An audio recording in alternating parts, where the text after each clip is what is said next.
¿Cómo están? Buenas tardes. Soy la doctora María Celi, especialista en gastroenterología pediátrica. Muy agradecida por la invitación a esta charla del Jueves Científico. El día de hoy vamos a tocar un tema bastante importante para todos los pediatras o cirujanos pediatras de nuestra institución y a todos los médicos en formación, ¿no? Es un tema bastante relevante que tiene mucha controversia, tanto en el diagnóstico como el manejo, por lo que he tratado de resumir todas las recomendaciones actuales para poder estar actualizados en el manejo de esta enfermedad. La pancreatitis aguda en niños es una enfermedad que puede ocurrir en 1 cada 10.000 niños por año. Esta es una prevalencia de Estados Unidos. Para poder diagnosticar la enfermedad, nosotros debemos cumplir básicamente 2 criterios de los siguientes 3. La presencia de dolor abdominal compatible con pancreatitis, que suele ser un dolor abdominal intenso, muchas veces de localización epigástrica. Una elevación en las enzimas amilasa y lipasa, 3 veces más de su valor normal. Y también debemos tener imágenes compatibles con pancreatitis. Entonces, para hacer el diagnóstico, debemos tener por lo menos 2 de estos 3 criterios. También es importante para nosotros reconocer 2 términos, que son la pancreatitis aguda recurrente y la pancreatitis crónica. Si tenemos más de 2 episodios separados por un mes de duración de pancreatitis aguda, donde hubo normalización de los niveles de enzimas pancreáticas como la lipasa y la amilasa, o hubo resolución completa del dolor, en este caso estamos enfrente de una pancreatitis aguda recurrente. Y una pancreatitis crónica que por lo menos cumpla uno de estos siguientes 3 criterios. Un dolor abdominal de origen pancreático con imágenes sugestivas de daño pancreático crónico, insuficiencia pancreática exocrina o insuficiencia pancreática endocrina, o una muestra o un estudio histopatológico donde no reporte características de pancreatitis crónica. ¿Cuál es la etiología más frecuente? Existe múltiple variación de las etiologías dependiendo del país de origen. En un estudio publicado por Lowe, encontró en el 2008 que la frecuencia más frecuente de pancreatitis era idiopática. Un 17% era secundaria a un trauma abdominal y un 15% de enfermedades sistémicas. Algunos otros estudios y la guía norteamericana también nos reporta que los factores biliares obstructivos son los más frecuentes. El uso de medicamentos y enfermedades sistémicas también son una de las causas más frecuentes. Pero, ¿qué hay de lo que nos ocurre en Perú y en parte de Latinoamérica? ¿Cuáles son las etiologías más frecuentes? La enfermedad biliar a la cabeza, ¿no? La litiasis vesicular, el trauma abdominal, que muchas veces puede pasar desapercibido, especialmente en los niños que sufren accidentes. La ingesta de medicamentos también fueron una de las etiologías más frecuentes. ¿Y cuál es la característica clínica? ¿Cómo vamos a evaluar estos pacientes? ¿Qué nos van a reportar? Muchos de ellos, especialmente los niños mayores de 5 años, nos van a reportar un dolor abdominal con sensibilidad epigástrica y muchas veces acompañadas de náuseas, en algunas veces acompañado de vómitos de aspecto bilioso. En los niños más pequeños, la sintomatología es más sutil. Necesitamos una alta capacidad de sospecha para poder detectar pancreatitis en los bebés menores de 5 años. Los síntomas son muy sutiles. ¿Y cómo vamos a clasificar la pancreatitis, no? Antiguamente teníamos una clasificación distinta. Actualmente nosotros hemos adoptado los criterios de adultos de Atlanta bajo la clasificación de pancreatitis leve cuando no hay disfunción orgánica o complicaciones locales o sistémicas, o moderadamente grave cuando hay una disfunción orgánica transitoria y esta debe resolverse dentro de las 48 horas siguientes, y o complicaciones locales o sistémicas sin disfunción orgánica persistente, es decir, que no sea mayor de 48 horas. y una pancreatitis grave cuando existe ya disfunción orgánica persistente que puede afectar uno o varios órganos. Este es un cuadrito bastante importante para poder evaluar la disfunción orgánica. Podemos tener disfunción cardiovascular, disfunción respiratoria y disfunción renal, ¿no?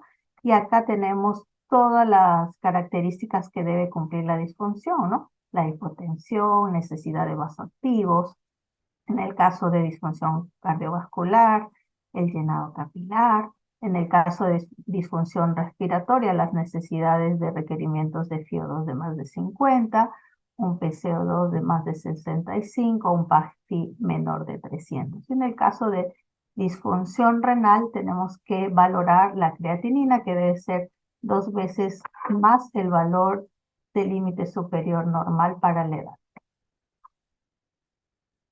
Entonces, según los criterios de clasificación de pancreatitis, tenemos que evaluar si nosotros tenemos alguna disfunción orgánica. Si la tenemos, esta puede ser cardiovascular, renal o pulmonar. Si la tenemos, esta disfunción es transitoria, menos de 48 horas, ¿sí? Probablemente estemos ante una pancreatitis moderada, severa, y si es mayor de 48 horas, probablemente ya sea una pancreatitis severa. En el caso contrario de no tener disfunción orgánica, probablemente estemos ante una pancreatitis leve. ¿Y qué hay del curso de la enfermedad y los criterios pronósticos? Hay mucha literatura en relación a la validación de las escalas que se usan en adultos, como la escala Ranson, Glasgow, Glasgow modificado, ¿no? Lo que se sabe actualmente que estas escalas en adultos no son aplicables en niños. No hay ningún estudio que haya validado su uso en niños.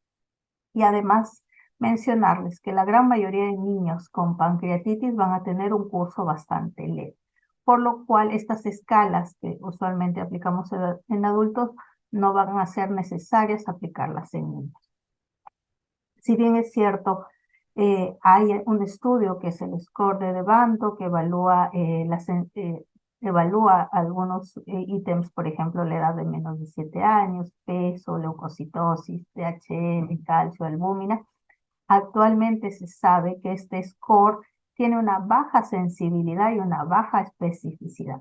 Entonces, lamentablemente en niños todavía no tenemos un score establecido para ver el pronóstico de la pancreatitis aguda. Sí es cierto que hay algunos estudios que están evaluando la cantidad de interleuquinas y algunos estudios moleculares, pero todavía no tenemos a la actualidad un score establecido para evaluar el pronóstico. ¿Y qué sabemos de los biomarcadores? ¿Qué biomarcadores vamos a pedir? Podemos pedir lipazo, amilasa, y ya habíamos conversado que esta debe ser 3 veces más el límite superior. Por eso nosotros debemos conocer el límite superior de cada laboratorio, que puede variar. En mi hospital puedo tener un valor de 300, pero en un laboratorio privado pudiera tener un valor superior, menor o mayor. Entonces debemos conocer los valores de cada laboratorio. Se han estudiado también si a mayor cantidad de lipasa o niveles de amilasa yo pudiera tener mayor gravedad de enfermedad, pues esto no se correlaciona. Entonces, se sabe actualmente que la cantidad o los niveles de estos biomarcadores no tienen correlación con la gravedad de la enfermedad. La lipasa, que es la más sensible en comparación de la amilasa, se va a secretar principalmente en el páncreas, pero recordar también que pudiéramos tener otras fuentes de lipasa, que van a incluir la lipasa gástrica y la lipasa lingual. Y la amilasa es menos sensible, menos específica, se va a producir en múltiples órganos como las glándulas salivales, y lamentablemente tenemos 2 isoformas de amilasa, una S-amilasa que es la salival y una P-amilasa que es la pancreatina. Y digo que lamentablemente es que los laboratorios actualmente miden la amilasa total. Entonces, cuando encontramos en forma incidental una amilasa elevada o ligeramente elevada, tenemos que tener mucho cuidado porque esta pudiera ser una amilasa salival y confundirnos. Por eso que es importante que para el diagnóstico de pancreatitis tenemos que valorar no solo los criterios laboratoriales, sino también los criterios clínicos y también los criterios de imagen. ¿Qué otras condiciones pudieran hacer que yo encuentre una lipasa sérica alta? Por ejemplo, la colecistitis aguda en el caso de la lipasa alta, la litiasis a nivel del páncreas, cetoacidosis diabética, enfermedad celíaca.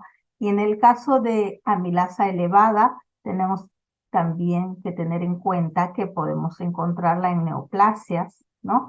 En cetoacidosis, en insuficiencia renal aguda, que ahí lo tengo marcado. Y también pudiéramos tener en cuadros de obstrucción intestinal, infartos, radiación, cirugía o trauma. Esto es un cuadrito de los biomarcadores para poder mencionar que la sensibilidad de la amilasa en relación a lipasa es mucho menor. Y recordar también que la amilasa sérica va a tener una elevación entre las 6 y 24 horas del daño pancreático. Va a tener un pico a las 48 horas y va a tener un descenso y va a llegar a la normalidad entre los 5 y 7 días. ¿Y por qué es importante saber esto? Es importante porque usted pudiera encontrar un niño que le llega al 7º o 8º día de la enfermedad y cuando usted pida un nivel de amilasa probablemente le salga baja y pudiera usted dejar de considerar la posibilidad de pancreatitis aguda. Por eso es importante que si tenemos la oportunidad de poder solicitar lipasa, hagámoslo para poder tener un mayor acercamiento con la enfermedad. La lipasa pudiera elevarse en las primeras 4 a 8 horas, es un poco más precoz y va a tener un pico a las 24 horas. Y lo positivo de la lipasa es que todavía se va a mantener hasta los 8 o 14 días. Por eso tiene una mayor sensibilidad y especificidad. En relación a los estudios de imágenes, ¿no? A veces nuestra preocupación es, llega un paciente con hiperamilasemia o lipasa alta y lo primero que pedimos o queremos pedir es una tomografía. En niños, lo que nosotros evaluamos de las guías norteamericanas y europeas es que la tomografía es un estudio que se deja como segunda opción. Lo primero que usted tiene que pedir es una buena ecografía abdominal. ¿Por qué? La ecografía tiene una sensibilidad bastante importante para evaluar páncreas. Nos permite evaluar también si hubiera o no dilatación del conducto pancreático. Y sobre todo es la protección de la radiación en el niño. Y eso tenemos que cuidarlo mucho. Entonces, las guías al momento no recomiendan de primera intención el estudio de tomografía. ¿Cuándo pudiéramos nosotros pensar en una tomografía? Si nuestro paciente tiene un deterioro clínico importante o pacientes que están sumamente graves. Y la tomografía no debe realizarse de inicio, es decir, mi paciente llega a la emergencia y lo primero que quiero realizar es una tomografía. No. ¿Por qué?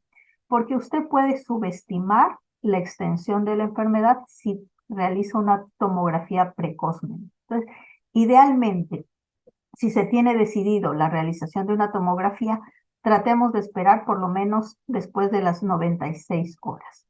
¿Y cuando pensamos en la realización de un estudio de resonancia magnética? Cuando nosotros encontramos, por ejemplo, colestasis, elevación de las bilirrubinas directas. Cuando encontramos elevación de la gamma GT 2 veces más del valor normal, y esto nos va a permitir evaluar la anatomía del páncreas. ¿Para qué? Para descartar algunas alteraciones anatómicas como el páncreas diviso o alteraciones de la unión biliodigestiva.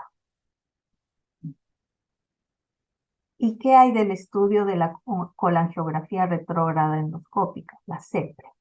A veces también quisiéramos adelantarnos y decimos, tenemos un paciente con pancreatitis, hay que hacerle una CEPRE. Eso tampoco es así. La indicación de la CEPRE es específica y generalmente indicamos una CEPRE cuando nosotros necesitamos realizar algún tratamiento terapéutico, especialmente si tenemos un colédoco dilatado, hay coledocolitiasis, o hay colangitis o hay una ictericia obstructiva. O también la CEPRE nos puede ayudar para el manejo de las complicaciones, fístulas pancreáticas o un drenaje de un pseudoquiste. ¿Cuándo es el momento ideal? En niños, lamentablemente no tenemos estudios donde se haya evaluado el momento ideal, pero muchas veces adoptamos la medida de los adultos, que es dentro de las 48 horas, básicamente en pacientes con colangitis y en pacientes con colestasis, y nosotros pudiéramos diferir a una CEPRE electiva si la pancreatitis es una pancreatitis no complicada. ¿Qué hay del tratamiento médico? Sabemos bien, y esto ya está establecido algunos años atrás, que el tratamiento intravenoso inicial es muy importante. Y en la edad pediátrica pudiera realizarse con soluciones glucosadas o cristaloides. Y está recomendada una hiperhidratación de 1.5 a 2 veces más por arriba de la ingesta diaria. En relación a los adultos, no hay recomendaciones con el uso de lactato de ritmo. ¿Qué hay del tratamiento analgésico? El tratamiento analgésico va a depender mucho de la escala del dolor. Nosotros tenemos que aplicar escalas del dolor en nuestros pacientes. Los tratamientos analgésicos de primera línea van desde analgésicos no narcóticos como paracetamol, metamizol, ketorolaco y ibuprofeno. Existe mucha controversia hasta la actualidad sobre el uso de opioides. Me refiero básicamente a la morfina, porque en algunos estudios se reportó que había alguna alteración del esfínter de Oddi, ¿no? Pero no existe un estudio con algún diseño metodológico que haya medido estas presiones a nivel del esfínter de Oddi. Por eso han habido nuevos estudios, varios ensayos clínicos, metaanálisis, que demuestran su seguridad, especialmente de la petirina, del fentanilo y la morfina. Entonces, ¿podemos usar morfina? Podemos usarla. ¿Es recomendable o no el uso rutinario de sonda nasogástrica en toda pancreatitis? No. Nosotros no recomendamos la colocación de sonda nasogástrica a menos que tengamos un paciente con un hilo metabólico importante y vómitos incoercibles. En ese caso, sí está indicada la colocación de una sonda nasogástrica. Pero de primera intención, en un paciente con una pancreatitis leve, que está estable, no está vomitando, no indicamos ninguna sonda para descomprimir el estómago. ¿Qué hay de los inhibidores de bomba de protones, del omeprazol? Hasta el momento no hay evidencia que justifique su uso. Podría usarse en algunos casos cuando existe la posibilidad o ya tengamos el antecedente de enfermedad por reflujo, tengamos sangrado digestivo o úlcera. ¿Y qué hay del uso profiláctico de antibióticos? No está indicado en pancreatitis aguda, tampoco está indicado en pancreatitis moderada o grave, a menos que tengamos evidencia que tengamos una necrosis o colecciones infectadas, ¿no? En pacientes con pancreatitis necrosante. Y estos no hayan mejorado con las medidas iniciales. Entonces vamos a valorar probablemente algún tipo de antibiótico, pero de primera línea en pancreatitis no complicadas, el uso de antibióticos no está permitido o no está indicado. En relación al tratamiento nutricional, hay bastante literatura en relación al tratamiento nutricional. Lo que se sabe actualmente es que la nutrición, ya sea vía oral o enteral, debiera iniciarse dentro de las primeras 72 horas del ingreso hospitalario. Y esta dieta debería ser normal y progresar la tolerancia diariamente, ¿no? Según la evolución, obviamente. El inicio temprano de la alimentación va a resultar en un menor riesgo de translocación bacteriana, un menor riesgo de sepsis y un menor riesgo de complicaciones.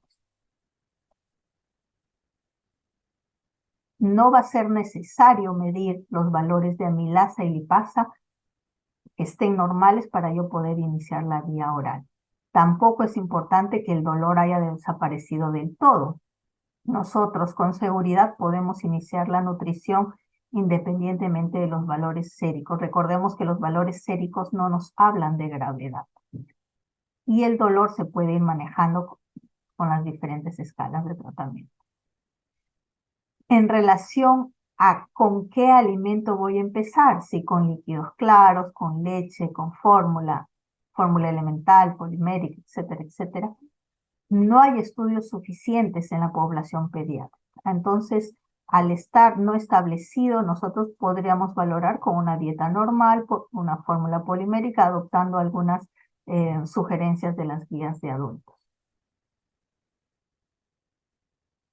En relación a la pancreatitis aguda grave, ¿la nutrición va a ser igual? Pues sí. La nutrición en la pancreatitis aguda grave también debe intentarse dentro de las primeras 72 horas de ingreso hospitalario, obviamente una vez el paciente estabilizado. Cuando no empezamos la nutrición en este paciente con pancreatitis grave, cuando tenemos fístulas complejas, cuando tenemos un hilio muy severo, un síndrome compartimental. Una vez resuelto estos cuadros, pudiéramos empezar rápidamente la nutrición enteral u oral. No existe evidencia al momento científica para pancreatitis que tengamos que indicar una dieta hipograsa. Entonces, olvidémonos ahora, después de esta charla, que tengamos que indicar dieta hipograsa en pancreatitis. No hay evidencia científica al momento. Entonces, en relación al tratamiento nutricional, si tenemos una pancreatitis aguda leve o una moderadamente grave, indicamos una dieta normal dentro de las 72 horas. Tenemos que vigilar las condiciones intestinales, la presencia o ausencia de hilio. Nosotros, en el caso de que tuviéramos un paciente que esté vomitando, que tenga un poco de hilio, pudiéramos usar una sonda nasogástrica o una sonda nasoyeyunal antes de pensar en nutrición parenteral. Podríamos ayudarnos de nutrición parenteral si en el caso estemos usando algún dispositivo, alguna de estas sondas y no estemos cumpliendo con la meta calórica total, pudiéramos ayudarnos de nutrición parenteral parcial. En pancreatitis aguda grave, de igual manera, debemos intentar dieta normal dentro de las primeras 72 horas, ya sea bioral o sonda, pero tenemos que valorar, ¿no? Si hubiera hipotensión, llenado capilar, acidosis, ¿no? En el caso de que hubiera algún hilio importante, también la valoración de las sondas. Y también cuando no estemos cumpliendo con la meta calórica. Entonces, la vía oral o la vía enteral, como conclusión, debe iniciarse dentro de las 72 horas en la medida de lo posible, según el estado general del paciente. En relación a la nutrición parenteral, la dejamos siempre al final, ¿no? Se han encontrado algunos estudios y metaanálisis que la nutrición parenteral aumenta la mortalidad. Un 7% para pacientes que recibieron nutrición enteral contra un 20% para los que recibieron nutrición parenteral. Entonces tenemos que ser muy cautos en el manejo nutricional de los pacientes con pancreatitis aguda y siempre valorar prontamente el inicio de la nutrición oral o enteral porque vamos a disminuir la mortalidad de nuestros pacientes. ¿Y qué hay del tratamiento quirúrgico y las complicaciones a mediano plazo? Cuando tenemos un paciente con una mala respuesta al tratamiento, hay un deterioro, disfunción multiorgánica y colecciones necróticas, probablemente estemos pensando que vaya a requerir algún procedimiento quirúrgico. ¿Qué modalidades tenemos? Las percutáneas realizadas por los médicos intervencionistas, los procedimientos endoscópicos o los procedimientos quirúrgicos. El drenaje percutáneo que se realiza por intervencionismo reduce la necesidad de un 35% de tratamiento quirúrgico, ¿no? Esto es un estudio en adultos. Y generalmente los tratamientos quirúrgicos no son de inicio de la enfermedad. Estos tratamientos quirúrgicos se van a evaluar aproximadamente entre la tercera y cuarta semana de evolución. En pancreatitis necrótica se debería valorar la posibilidad quirúrgica por la presencia de fístulas intestinales, gástricas, pleurales, sangrado o un síndrome compartimental. El pseudoquiste pancreático, como podemos ver en la imagen, es una complicación rara, puede ameritar tratamiento quirúrgico, pero recordar que la gran mayoría se resuelve entre el tercer y cuarto mes. Entonces, no nos apresuremos cuando estamos frente a un pseudoquiste pancreático. El tratamiento de elección, cuando se requiere, puede ser endoscópico o percutáneo. Y esto es muy importante para los médicos que se dedican al área quirúrgica, ¿no? Ya habíamos comentado que muchas de las etiologías de la pancreatitis aguda en nuestros niños es la litiasis vesicular. Entonces, siempre surge la gran duda. ¿Debo hacer una colecistectomía a un paciente con pancreatitis aguda? Y a veces entramos en mucha controversia con nuestros colegas cirujanos. Entonces, ¿qué dicen las guías actuales? ¿Debería entrar un paciente a colecistectomía prontamente? Sí. Nuestros pacientes con pancreatitis aguda, en los que se han encontrado litiasis vesicular y probablemente la causa de la pancreatitis ha sido una coledocolitiasis, entonces ellos deben entrar a una colecistectomía durante la hospitalización. Es decir, que los pacientes no deben ser dados de alta y tener un procedimiento ambulatorio. ¿Por qué? Porque muchas veces este tiempo de espera para la cirugía, que puede durar algunas semanas, pudiera conllevar a un nuevo episodio de pancreatitis aguda y aumentar la morbimortalidad. Y esto ya no sería un segundo episodio de pancreatitis, sino probablemente ya estamos frente a una pancreatitis recurrente y ya tenemos un daño pancreático mucho más intenso, mucho más establecido y las complicaciones van a ser mayores en este segundo evento. Entonces, ¿deberíamos operar a estos niños? Pues sí. Entonces, esto es un estudio publicado en el 2017 y tenemos que instruir a nuestros amigos cirujanos para que nos apoyen en el manejo de la colelitiasis y poder resolver y poder prevenir nuevos episodios de pancreatitis aguda. Bueno, he tratado de resumir los puntos más críticos de esta patología porque siempre ha habido mucha controversia. Actualmente las guías europeas, norteamericanas, nos han establecido muy claramente el manejo actual. Y espero que pudiera haber llegado este mensaje a todos los colegas pediatras y a todos los colegas en formación para que pudieran tener o enfrentarse mucho mejor a esta patología. Muchas gracias.